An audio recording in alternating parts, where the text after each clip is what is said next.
Vocês sabem que o Bolsonaro ele é alguém que tem muitos medos, ele é um covardaço, né, pessoal?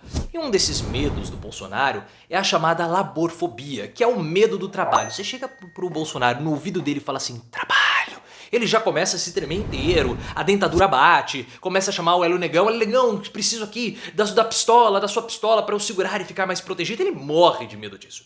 E ele também tem um outro medo que é a chamada carecofobia. E por quê? O que é a carecofobia? É o medo justamente do careca mais sexy vivo, o Xandão cabeça de melão, que as pessoas vulgarmente chamam ele de Alexandre de Moraes. E um outro medo do Bolsonaro é a mulherfobia, porque Bolsonaro, vocês sabem muito bem, ele morre de medo de mulher. E tem uma mulher em específico que essa sim tira o sono do Bolsonaro e faz ele ir chorar no banheiro à noite, faz ele segurar mais forte na pistola do Hélio Negão, porque vocês sabem que o Bolsonaro, ele dorme armado. Ele mesmo falou, eu durmo armado no Palácio do Planalto. Só que ele, não sei por que ele dorme, só que há algumas bocas dizem que o Hélio Negão empresta a pistola dele para que o Bolsonaro fique segurando à noite, abraçado assim, para que ele possa ter um sono mais tranquilo, haja vista que o Bolsonaro é alguém muito importante para o nosso país. Só que tem uma mulher em específico que o Bolsonaro morre de medo, que é uma delegada da Polícia Federal, a delegada Denise, que está investigando o caso do Bolsonaro relacionado naquela live mentirosa de julho. Lembra daquela live que ele falou que iria apresentar fraudes a respeito do processo eleitoral e ele não apresentou absolutamente nada? Então, vai dar problema pra ele, pessoal. Vai dar problema. E o pior de tudo é que esse caso, o Bolsonaro assim deve estar criando uma caspa na cabeça dele pelo seguinte, dois medos do Bolsonaro se convergem nessa situação. O primeiro deles é o medo justamente de mulher, porque a delegada Denise, ela tá pegando pesado, inclusive falando de organização criminosa. E quem está coordenando tudo isso? Quem? Como faria o Aldemar Vigário na Escolhendo o Professor Raimundo? Quem? Ele mesmo, o careca mais sexy vivo. Então nós temos aí para o Bolsonaro uma dor de cabeça imensa e eu vou ler aqui para vocês essa reportagem da Veja que é muito importante. Nós temos essa situação em mente porque vai dar problema. E eu tenho falado para vocês, o risco do Bolsonaro ser preso é muito grande, porque ele tem crimes anteriores ao mandato dele como presidente da República e ele cometeu crimes durante o mandato dele. E essa live que ele fez foi uma live totalmente mentirosa, falando de fraudes nas eleições, aquela papagaiada toda, e ele não apresentou absolutamente nada. Olhem só nessa reportagem da Veja. Polícia Federal vê atuação direta e relevante de Bolsonaro em fake news sobre urnas. Em relatório ao STF, delegada apresentou resultados de investigações sobre live em que o presidente apresentou supostas fraudes eleitorais sem comprovação.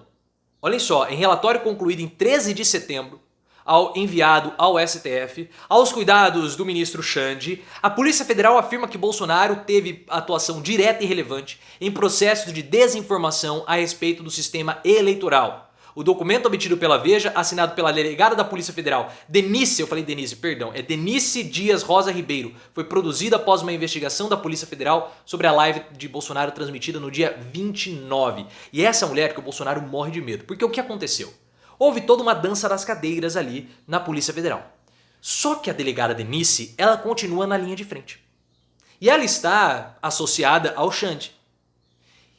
E no Palácio do Planalto, a delegada Denise, ela é uma pessoa tão odiada quanto o Sérgio Moro, que é um adversário eleitoral do Bolsonaro, que é aquele que está ameaçando tirar Bolsonaro do segundo turno, caso haja segundo turno, em 2022. O Bolsonaro tá de cabelo em pé, tá de dentadura batendo por conta do Sérgio Moro e também da delegada Denise, e tudo também envolve o Xandão. O presidente, afinal, mostrou apenas dados, sem qualquer comprovação. Ele esteve acompanhado do ministro da Justiça, Anderson Torres, que também participou da transmissão e leu trechos de relatórios que supostamente apontariam suspeitas. Vocês têm que ver quem que preparou os dados. Não, eu vou chegar lá na reportagem, mas vocês vão ver o nível da pessoa. O que ele falou, que o nível da pessoa que preparou os relatórios, os dados que o Bolsonaro apresentou nessa live. A Polícia Federal apurou que houve uma reunião prévia no Palácio do Planalto, a live do dia 23 de junho. Com a presença de Torres, do diretor-geral da ABIN, o Ramagem e dois peritos federais, Ivo de Carvalho Peixinho e Matheus de Castro Polastro. O Luiz Eduardo Ramos, que na época era ministro da Casa Civil, também participou. Aí o que aconteceu? A Polícia Federal chamou o Peixinho e também o Polastro para prestarem depoimentos. E eles falaram o seguinte, olha, nós falamos na reunião, por esses dados que foram apresentados, não há qualquer tipo de indício de fraude. Se vocês quiserem ver alguma coisa, levem isso para um perito, levem para alguma autoridade competente, para que antes de mostrar seja passado, porque aqui não há indício de fraude. E aí o que aconteceu? Começaram a falar que na verdade não poderiam fazer aquilo, porque o Bolsonaro iria utilizar aqueles dados em uma, entrevista coletiva. Tá? Mas ele apresentou naquela live e passou uma vergonha. Falaram aqui, apareceu na live, Luciano Presidente. Então, no encontro no Planalto, foi apresentada uma planilha que reunia supostas irregularidades nas apurações de votos das eleições de 2014, com a reeleição de Dilma. O material embasou declarações da live do presidente, levantando suspeitas sobre o pleito. Aí aqui tem o depoimento, né, dos dois falaram que não tinha como falar isso. Segundo o Peixinho, Luiz Eduardo Ramos afirmou que isso não ocorreria, não levariam para uma autoridade competente, porque o presidente iria apresentar isso em uma entrevista coletiva, como eu falei. Olhem só, agora é mais interessante. A tal planilha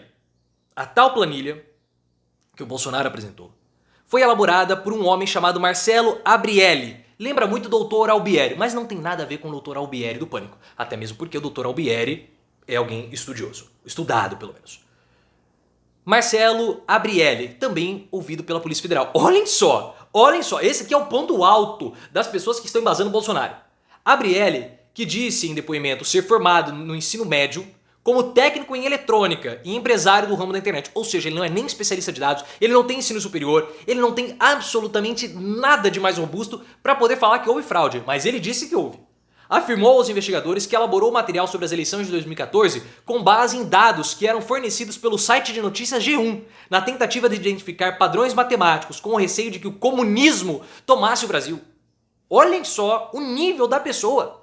Mas vamos lá. Questionado na oitiva se possui conhecimento formal em matemática, probabilidade e informática, ele respondeu que não. Ou seja, é um charlatão. Mas que desde a infância é autodidata. Todo mundo é autodidata. O cara é autodidata, mas ele não conseguiu entrar numa faculdade. Se ele é autodidata, por que ele não estudou sozinho? Porque ele não teve oportunidade. Não, peraí. Se ele é autodidata, ele conseguiria estudar sozinho e entrar numa faculdade. Por que ele não fez isso, né? Uma coisa muito estranha, porque ele tinha que trabalhar. Não, peraí, mas se o cara é autodidata, ele consegue rapidamente pegar as coisas. Então perceba que é muita cascata, né? É muita cascata. Ele é autodidata nessas áreas, né? Abrielli contou ter sido procurado por Ramos entre junho e julho por meio de uma ligação. O ministro teria dito que estava acompanhado de Bolsonaro e colocado o telefone no viva voz para que o presidente e Abrielli conversassem. O criador da planilha informou ter sido procurado depois pelo Coronel Gomes, subordinado de Ramos, com quem manteve contato por algum tempo. E aí o Abrielli falou assim, olha, vocês vão mostrar isso, mas passe por um órgão de checagem, alguém do ITA, coisa do tipo, para conferir esses dados. O Bolsonaro não quis nem saber, colocou isso na boca do balão naquela live. E aquela live lá, depois o Bolsonaro falou de 2018 que houve fraude, porque ele estava ganhando por conta do Haddad no Nordeste, o Haddad estava na frente, um rolo assim. Só que na verdade o Bolsonaro perdeu porque quando as urnas do Sudeste foram abertas, eu até expliquei isso no vídeo, vou colocar aqui na descrição para que você tenha mais detalhes. Os votos, o Bolsonaro não foi eleito no primeiro turno em 2018 por conta do Geraldo Alckmin. Porque o Alckmin ele teve uma votação até que expressiva no Sudeste e isso fez com que o Bolsonaro não fosse eleito no primeiro turno. Não tem nada a ver com fraude, né? Segundo a Polícia Federal, os depoimentos colhidos na apuração mostraram que o processo de preparação e realização da live foi feita de maneira enviesada. Procedeu-se uma busca consciente por dados que reforçassem um discurso previamente tendente a apontar vulnerabilidades ou possíveis fraudes no sistema eleitoral, ignorando deliberadamente a existência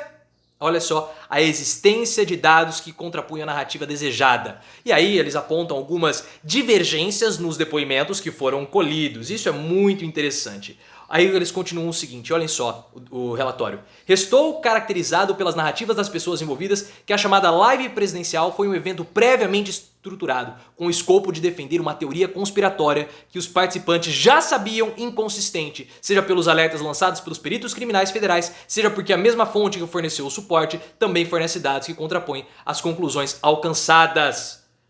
E ela continua, olhem só, ela fala que poderia ter sido checado, mas não foi checado.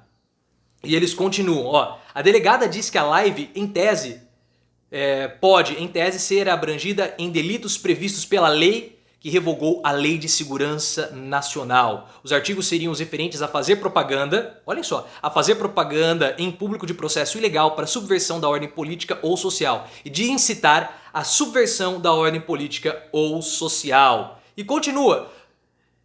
O relatório final, no entanto, que em relação à análise da live presencial interessa mais correlacioná-la no contexto de atuação de uma suposta organização criminosa que está em operação. Especificamente porque, nesse caso específico, a indicação de autoria, apresentação do modo de agir dos participantes e constatação da vontade da live e consciente na produção ou difusão de notícias não verdadeiras. Essa mulher, junto com o Xandão, vão deixar Bolsonaro de dentadura batendo. Organização criminosa. Se você gostou, clique no botão de gostei. Me siga também no Instagram, canal Profiléu.